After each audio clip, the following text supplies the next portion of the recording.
Hi everyone, Agnes here. Inseparable, a wonderful romantic relationship. Now, I'm going to discuss in this video how that works in my relationship, and then I'm going to talk about Joseph Murphy's collapsing space and time and how to apply it specifically to this subject. Okay? So, inseparable. First, physically, mentally, emotionally, spiritually, and financially. Now, physically, when you have an inseparable, wonderful, meaningful relationship, you have affection, whether it's holding hands, whether it's connecting by being cozied up on the couch, whether it's physical intimacy, that part of your relationship is something that works easily because you're compatible and you have similar ideas about those things. Now, in the beginning, you don't know, and you have to find that out. So it is something that I think is at the very base foundation of what separates friendships from romantic relationships, and it is really important at any age, okay? Now, mentally, I think when you are on the same page with someone in terms of the things you enjoy to talk about, whether you're interested in certain topics, certain hobbies, and your values, whether you have families who kind of nurtured you in the same way around the things that are important to you, finding someone that you are mentally compatible with, I think is a really, really important thing that really helps you to be inseparable, where you are really in love with not only yourself, but with who they are. The next thing, the third one, emotionally. So to be able to really listen to each other, to not feel the need to fix or change. Yes, you can help if you can see something that would be the right timing to tell your person, to have that as something that you help each other with and give to each other, but most importantly, to know how to listen.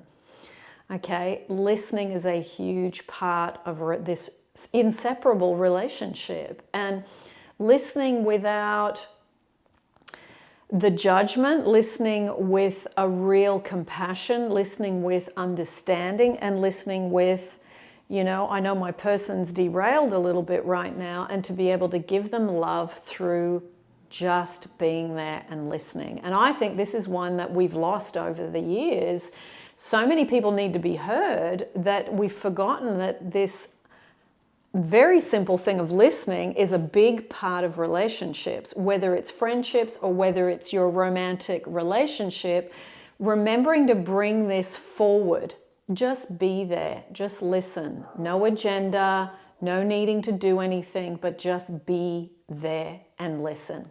So that is something that I think really contributes to being inseparable. Number 4, spiritually, a connection, whether you believe in the same things or not.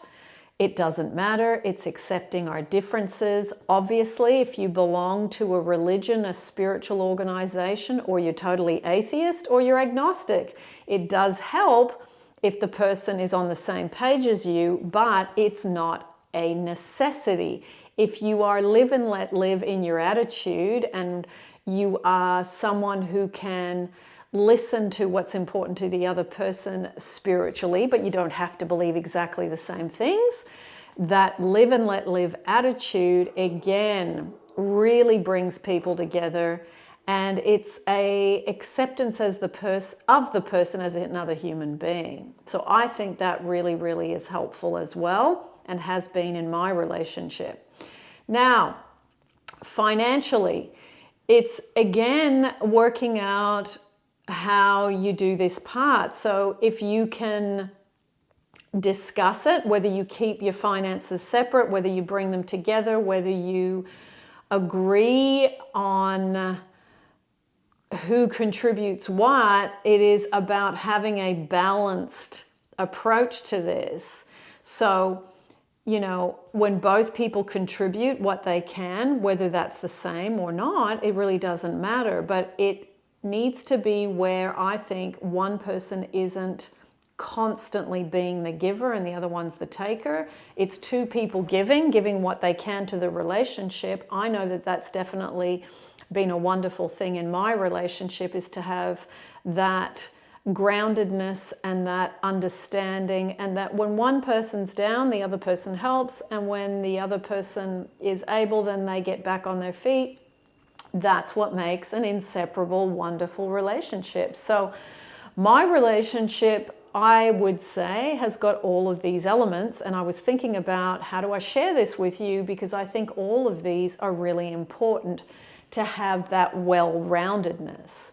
Now, I have I think, added bonus. My person is very knowledgeable, very street smart, is physically very capable, and is spiritually, I think, someone who's grown up and has been fortunate to grow up with parents that have instilled really strong spiritual values in my person, and that has been something that I have learnt from, and we have come from totally different backgrounds in this area. My person's been very religious, as in his upbringing and his growing up. I grew up totally atheist, and then my mother got into Eastern religion as I hit my teenage years. So we've come at it from totally different backgrounds, but we have the same values.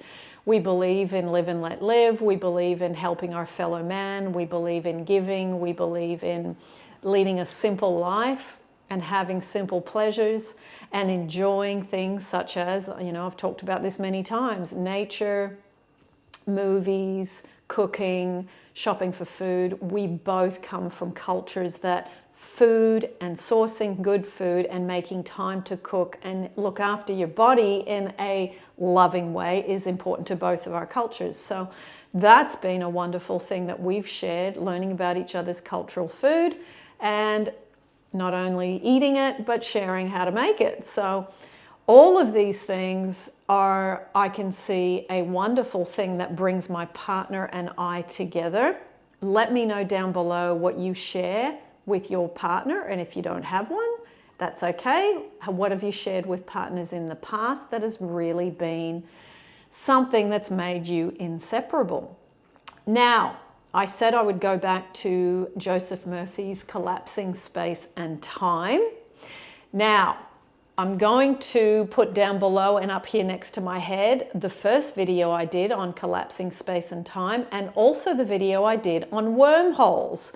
Wormholes and collapsing space and time, they run parallel to each other because it is about getting somewhere, as in where your desire is, where your fulfilled desire is, in perhaps a quicker span of time once you understand how to do it. So to give it to you in a nutshell, collapsing space and time is getting to the place where you get to your destination in a timely fashion, let's say.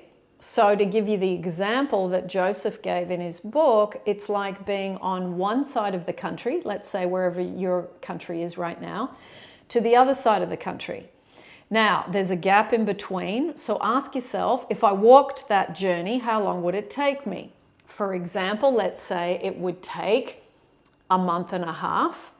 Now, to collapse that space down to a shorter amount of time, if you went by car or by plane, you could collapse that same amount of space in a much shorter amount of time. And you can say how long that would take for this particular exercise.